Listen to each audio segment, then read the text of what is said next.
അയ്യപ്പ സംഗമം ഉദ്ഘാടനം ചെയ്യാൻ പിണറായി വിജയൻ എത്തുന്നു. അന്ന് രാത്രി പിണറായി വിജയന് തങ്ങാൻ റെസ്റ്റ് ഹൗസിൽ സൗകര്യമൊരുക്കുന്നു. പുതിയ കട്ടിലും പുതിയ ബെഡും പുതിയ തലയണയും പുതിയ പുതപ്പും വേണമെന്ന് പറയുന്നു. ഉടൻ തന്നെ അത് വാങ്ങുന്നു. മൊത്തം 1,18,000 രൂപ. ജനാലകളിൽ എല്ലാം പുതിയ കർട്ടനിടണം എന്ന് പറയുന്നു. താഴെ ചുവന്ന പരവതാനി വിരിക്കണമെന്ന് പറയുന്നു. കുഷൻ സോഫകൾ വാങ്ങണമെന്ന് പറയുന്നു. ഫർണിച്ചറുകൾ വാങ്ങണമെന്ന് പറയുന്നു. ഉടൻ തന്നെ അതെല്ലാം അങ്ങ് വാങ്ങുന്നു. ഒരു രാത്രിക്ക് വേണ്ടിയാണെന്ന് ഓർക്കണം. മൊത്തം 1,20,000 രൂപ. രാത്രി ഭക്ഷണം 15,000 രൂപ. മൊത്തം പിണറായി വിജയൻ ഒരു രാത്രി തങ്ങിയതിന് 2,53,000 രൂപ ചെലവായി. ഇനിയാണ് രസം. പിണറായി വിജയൻ രാവിലെ പോയി.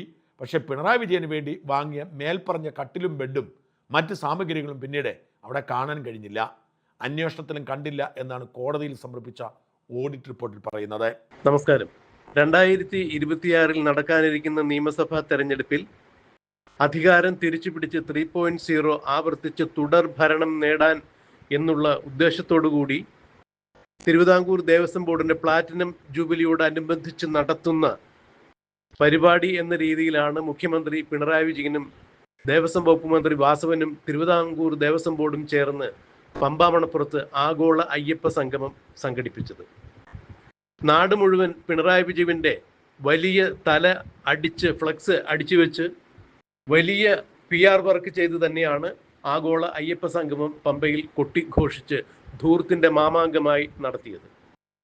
എന്നാൽ നിശ്ചിത സമയത്തിനുള്ളിൽ എന്തുകൊണ്ടാണ് ഇതിന്റെ വരവ് ചിലവ് കണക്കുകൾ ഹൈക്കോടതിക്ക് സമർപ്പിക്കാത്തത് എന്നുള്ളൊരു ചോദ്യം ഉണ്ടായപ്പോൾ ഉടനെ തന്നെ തിരുവിതാംകൂർ ദേവസ്വം ബോർഡ് ആഗോള അയ്യപ്പ സംഗമത്തിന്റെ വരവ് ചിലവ് കണക്കുകൾ കാണിച്ചുകൊണ്ട് വിശദമായ ഒരു ഓഡിറ്റ് റിപ്പോർട്ട് ബഹുമാനപ്പെട്ട ഹൈക്കോടതിയുടെ ദേവസ്വം ഡിവിഷൻ ബെഞ്ചിൽ കൊടുക്കുകയുണ്ടായി.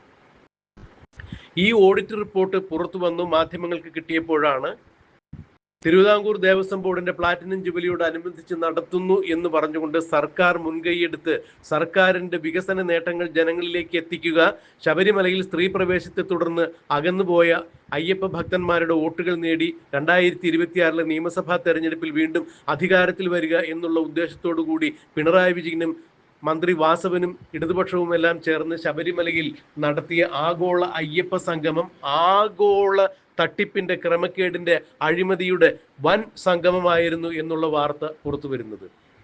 ഓഡിറ്റ് റിപ്പോർട്ട് പല മാധ്യമങ്ങളും പുറത്തുവിട്ടപ്പോൾ പിണറായി വിജയന്റെയും മന്ത്രി വാസവിന്റെയും ഇടതുപക്ഷ പ്രസ്ഥാനക്കാരുടെ എല്ലാവരുടെയും തുണി ഉരിഞ്ഞു പോകുന്ന അവസ്ഥയിൽ തന്നെയായിരുന്നു ആ കണക്കുകളിൽ ഉണ്ടായിരുന്ന ഞെട്ടിക്കുന്ന കണക്കുകൾ, ക്രമക്കേടുകൾ, തട്ടിപ്പ്. പിണറായി വിജയൻ താമസിക്കുവാൻ വേണ്ടി എത്തിയ, അതായത് പമ്പ ഗസ്റ്റ് ഹൗസിലാണ് പിണറായി വിജയൻ താമസിച്ചത് എന്നാണ് അറിയുന്നത്. ഇത് ദേവസ്വത്തിന്റെ ഗസ്റ്റ് ഹൗസ് തന്നെയാണ്. ഇവിടെ പിണറായി വിജയൻ ഒരു രാത്രി തങ്ങുന്നതിന് വേണ്ടി 2,53,000 രൂപയാണ് ആഗോള അയ്യപ്പ സംഗമത്തിന് വേണ്ടി മുടക്കേണ്ടി വന്നത് എന്ന് കൃത്യമായി തന്നെ ഓഡിറ്റ് റിപ്പോർട്ടിൽ പറയുന്നു.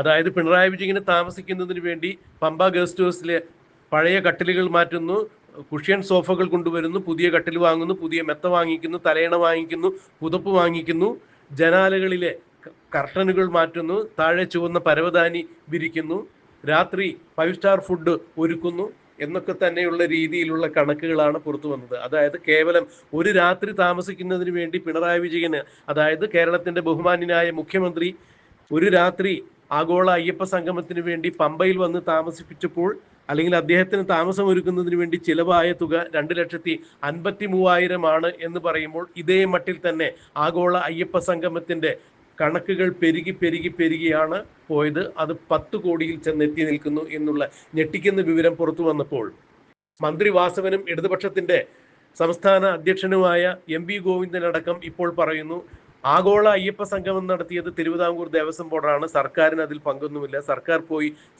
സഹകരിച്ചു എന്ന് മാത്രമേ ഉള്ളൂ. തിരുവിതാംകൂർ ദേവസ്വം ബോർഡാണ് വരവ് ചെലവ് കണക്കുകൾ പ്രസിദ്ധീകരിക്കേണ്ടത്, നിങ്ങൾ ദേവസ്വം ബോർഡിനെ സമീപിച്ചാൽ കണക്ക് കിട്ടും എന്നാണ് മന്ത്രി വാസവൻ വളരെ ലാഘവത്തോടു കൂടി പറഞ്ഞ് കൈയൊഴിഞ്ഞു മാറിയത്. MV ഗോവിന്ദനാകട്ടെ തിരുവിതാംകൂർ ദേവസ്വം ബോർഡ് നടത്തിയ ആഗോള അയ്യപ്പ സംഗമത്തിന്റെ കണക്ക് പുറത്തു വന്നതിൽ കാര്യമായ പിശകുണ്ട്. കാരണം ആദ്യം കണക്ക് എന്ന രീതിയിൽ, ഓഡിറ്റ് എന്ന രീതിയിൽ സമർപ്പിക്കപ്പെട്ടിരിക്കുന്നത് അവർ തയ്യാറാക്കിയ എസ്റ്റിമേറ്റ് മാത്രമാണ്, അത് ഓഡിറ്റ് റിപ്പോർട്ടല്ല എന്നാണ് MV ഗോവിന്ദൻ പറയുന്നത്. CPM-ന് പ്രതിസന്ധി ഉണ്ടാകുമ്പോഴെല്ലാം ആ പ്രതിസന്ധികളെ മറികടക്കുന്നതിന് വേണ്ടി MV ഗോവിന്ദൻ എന്ന സംസ്ഥാന അധ്യക്ഷൻ വന്ന് ഒരുപാട് ന്യായീകരണങ്ങൾ നടത്തും. ഫലത്തിൽ ആദ്യമുണ്ടായിരുന്ന സങ്കീർണതകളെക്കാൾ കൂടുതൽ സങ്കീർണതയിലേക്കും പ്രതിസന്ധിയിലേക്കും CPM-നെ MP ഗോവിന്ദൻ ചാടിക്കുന്ന കാഴ്ചയാണ് കുറെ കാലങ്ങളായി നാം കണ്ടിരിക്കുന്നത്.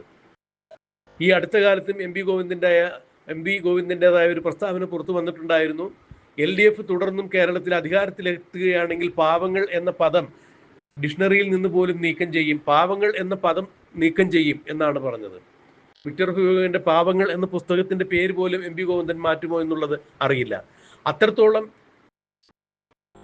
ചിന്താശൂന്യമായ വാക്കുകളാണ് പലപ്പോഴും MP ഗോവിന്ദന്റെ വാക്കുകളിൽ അല്ലെങ്കിൽ MP ഗോവിന്ദന്റെ പ്രസംഗങ്ങളിൽ പ്രകടീകൃതമാകാറുള്ളത് എന്നുള്ളത് എടുത്തു പറയേണ്ട വസ്തുതയാണ്. ഫലത്തിൽ ഇവിടെയും ഇത് തന്നെയാണ് നടന്നിരിക്കുന്നത്. തിരുവിതാംകൂർ ദേവസ്വം ബോർഡിന്റെ ഓഡിറ്റ് റിപ്പോർട്ടല്ല അവർ തയ്യാറാക്കിയ എസ്റ്റിമേറ്റ് ആണ് പുറത്തു വന്നിരിക്കുന്നത് എന്നാണ് പറയുന്നത്. പമ്പയിൽ ആഗോള അയ്യപ്പ സംഗമത്തിന് ഭക്തി ഗാനമേള നടത്തുന്നതിന് വിഖ്യാത ഗായകൻ വീരമണിയും കേരളത്തിന്റെ ഗന്ധർവ ഗായകൻ എന്ന് വിശേഷിപ്പിക്കപ്പെടുന്ന യേശുദാസിന്റെ മകൻ വിജയ് യേശുദാസും അടക്കമുള്ള നിരവധി ഗായകർ പമ്പയിൽ ഗാനമേള നടത്തിയിട്ടുണ്ടായിരുന്നു, അയ്യപ്പ ഭക്തി ഗാനമേള നടത്തിയിട്ടുണ്ടായിരുന്നു. എന്നാൽ ഇവർക്ക് വേണ്ടി എത്ര രൂപയാണ് ചിലവഴിച്ചത് എന്നുള്ളത് കൃത്യമായി രേഖപ്പെടുത്തിയിട്ടില്ല. എങ്കിലും നന്ദഗോവിന്ദം ഭജൻസിന് വേണ്ടിയിട്ട് 8 ലക്ഷം രൂപ കൊടുത്തു എന്നുള്ള കണക്കുണ്ട്. നന്ദഗോവിന്ദം ഭജൻസിന് അന്ന് തൃശ്ശൂരായിരുന്നു പരിപാടി, പമ്പയിൽ അവരെത്തിയിട്ടില്ല, അവരെ വിളിച്ചിട്ടില്ല. മാത്രമല്ല വിജയ് യേശുദാസിനും വീരമണിക്കും കൂടി പറഞ്ഞു കേൾക്കുന്ന കണക്കനുസരിച്ചാണെങ്കിൽ 38 ലക്ഷം രൂപ മുടക്കി എന്നുള്ളതാണ് മനസ്സിലാക്കാൻ കഴിയുന്നത്. എന്നാൽ വിജയ് യേശുദാസും വീരമണിയും വ്യക്തമാക്കിയത് അയ്യപ്പന്റെ നാമങ്ങൾ പമ്പയിൽ വന്ന് പാടുന്നത് പുണ്യമായാണ് കണക്കാക്കിയത്. 1 രൂപ പോലും സർക്കാരിന്റെ കയ്യിൽ നിന്നോ ദേവസ്വം ബോർഡിന്റെ കയ്യിൽ നിന്നോ പറ്റിയിട്ടില്ല എന്ന് അവർ പറയുന്നു. പിന്നീട് അന്വേഷിച്ചപ്പോഴാണ് ഇഷാൻ ദേവ് എന്ന് പറയുന്ന ഒരാൾ അവിടെ സംഗീത സദസ്സ് നടത്തിയിട്ടുണ്ടായിരുന്നു. അയാൾക്കാണോ ഇത്രയും പണം കൈമാറിയത് എന്നുള്ളത് അറിയില്ല. എന്നാൽ നന്ദഗോവിന്ദത്തിന് കൈമാറിയ 8 ലക്ഷം അയാളുടെ അക്കൗണ്ടിലേക്കാണ് പോയിരിക്കുന്നത് എന്നൊക്കെ പറയപ്പെടുന്നു. തികച്ചും അടിസ്ഥാനരഹിതമായ അഴകുഴമ്പൻ അവികൽ രീതിയിലുള്ള ഒരു റിപ്പോർട്ട് തന്നെയാണ് ഇവർ അവതരിപ്പിച്ചിരിക്കുന്നത്. എന്നാൽ ഇത് സർക്കാരിന്റെ കെടുകാര്യസ്ഥതയെ ദൂർത്തിനെയാണ് സൂചിപ്പിക്കുന്നത്. തിരുവിതാംകൂർ ദേവസ്വം ബോർഡിന്റെ തലയിൽ വെച്ച് കെട്ടി ഈ വരവ് ചിലവ് കണക്കുകളിൽ നിന്ന് രക്ഷപ്പെടാനാണ് ഇപ്പോൾ മന്ത്രി വാസവൻ ശ്രമിക്കുന്നത്. എന്തായാലും മുഖ്യമന്ത്രി പിണറായി വിജയൻ ആഗോള അയ്യപ്പ സംഗമത്തിൽ പങ്കെടുക്കുന്നതിന് വേണ്ടി ഒരു ദിവസം രാത്രി പമ്പയിൽ വന്ന് തങ്ങുന്നതിന് വേണ്ടി 2,53,000 രൂപ ചിലവഴിക്കേണ്ടി വന്നു എന്ന് പറയുമ്പോൾ അത് ഞെട്ടിക്കുന്ന കണക്ക് തന്നെയാണ്. CPM-ന്റെ സ്വന്തം സൊസൈറ്റിയായ ഊരാളുങ്കൽ സൊസൈറ്റിക്കായിരുന്നു യാതൊരു തരത്തിലും ടെൻഡർ പോലും വിളിക്കാതെ ആഗോള അയ്യപ്പ സംഗമത്തിന്റെ കരാർ ജോലികൾ കൊടുത്തത്. അവർക്ക് ആ പണി ചെയ്ത് പരിചയമില്ലാത്തതിന്റെ പേരിൽ അവർ മറ്റൊരു ഏജൻസിക്ക് അത് ഏൽപ്പിച്ചു കൊടുക്കുകയായിരുന്നു. അങ്ങനെ ഓരോരോ ഏജൻസികൾ കൈമാറി പമ്പയിൽ ആഗോള അയ്യപ്പ സംഗമം നടത്തുമ്പോൾ ജർമ്മൻ ടെക്നോളജിയിൽ ഉപയോഗിച്ചുകൊണ്ട് നടത്തിയ പന്തൽ വരെ ശീതീകരിച്ച പന്തൽ നടത്തുന്നു, പഴയടത്തിന്റെ സദ്യ നടത്തുന്നു, വിജയ് യേശുദാസിന്റെ വീരമണിയുടെ സംഗീത സദസ്സ് നടത്തുന്നു. അങ്ങനെ നിരവധി വലിയ വലിയ പരിപാടികൾ സംഘടിപ്പിക്കുന്നു. ഇതിനെല്ലാം പണച്ചെലവ് ഏറെയാണ് എന്ന മട്ടിൽ തന്നെ ചിലവാകാത്ത പണത്തിനും കോടിക്കണക്കിന് പണം ചിലവഴിച്ചു എന്ന രീതിയിൽ വന്നിരിക്കുന്നു. 10 കോടി രൂപയ്ക്കാണ് ഇപ്പോൾ ആഗോള അയ്യപ്പ സംഗമം എന്ന പരിപാടി നടത്തിയത് എന്നുള്ള ഞെട്ടിക്കുന്ന വാർത്ത പുറത്തു വരുന്നു.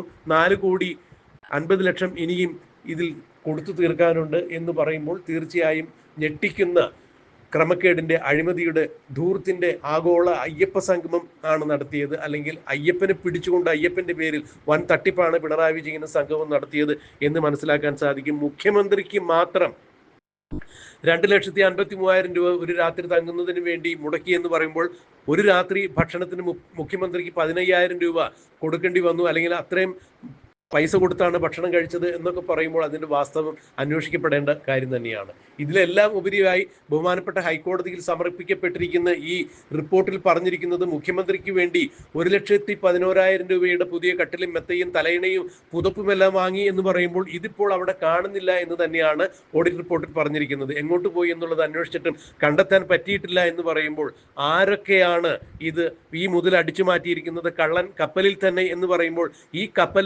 ഈ കപ്പലിനൊരു കപ്പിത്താനുണ്ട്, കപ്പൽ മുങ്ങുകയില്ല എന്ന് മന്ത്രി വീണ ജോർജിന്റെ വാക്കുകൾ അനുസ്മരിക്കുകയാണെങ്കിൽ ഈ കപ്പൽ മുക്കാതെ പിന്നെ ഈ കള്ളൻ എവിടെ ഒളിച്ചിരിക്കുന്നു? കള്ളൻ കപ്പലിൽ തന്നെയുണ്ട് എന്ന് വേണം മനസ്സിലാക്കാൻ. എന്തായാലും ആഗോള അയ്യപ്പ സംഗമത്തിന്റെ ദൂരത്ത് തിരുവിതാംകൂർ ദേവസ്വം ബോർഡിന്റെ തലയിൽ കെട്ടിവെച്ച് രക്ഷപ്പെടാമെന്ന് ആരും വ്യാമോഹിക്കേണ്ട എന്ന തരത്തിൽ തന്നെയാണ് ഇപ്പോൾ തിരുവിതാംകൂർ ദേവസ്വം ബോർഡിന്റെ പുതിയ പ്രസിഡന്റായ കെ ജയകുമാറിൽ നിന്നും ചില വിശദീകരണങ്ങൾ വന്നിരിക്കുന്നത്. ശബരിമലയിൽ ഒരു തരത്തിലും അഴിമതികൾ അനുവദിക്കുന്ന തരത്തിലുള്ള ഒരു നിർമ്മാണ പ്രക്രിയയ്ക്കോ അല്ലെങ്കിൽ ഏതെങ്കിലും പരിപാടികൾക്കോ കൂട്ടുനിൽക്കില്ല എന്ന് തന്നെ വ്യക്തമാക്കിക്കൊണ്ടാണ് കെ ജയകുമാർ കഴിഞ്ഞ ദിവസം കാര്യങ്ങൾ തുറന്നടിച്ചിരിക്കുന്നത്. അക്ഷരാർത്ഥത്തിൽ തിരുവിതാംകൂർ ദേവസ്വം പ്രസിഡന്റായി എത്തിയ കെ ജയകുമാറും ഇടതുപക്ഷ സർക്കാരും തമ്മിൽ നേർക്കുനേർ ഏറ്റുമുട്ടുന്ന കാഴ്ചയാണ് കാണാൻ കഴിയുന്നത്. എന്താണ് ഇനിയും ഈ വിഷയത്തിൽ കൂടുതൽ വെളിപ്പെടുത്തലുകൾ വരാനിരിക്കുന്നത് എന്നുള്ളത് നമുക്ക് കണ്ടറിയാം, കാത്തിരിക്കാം.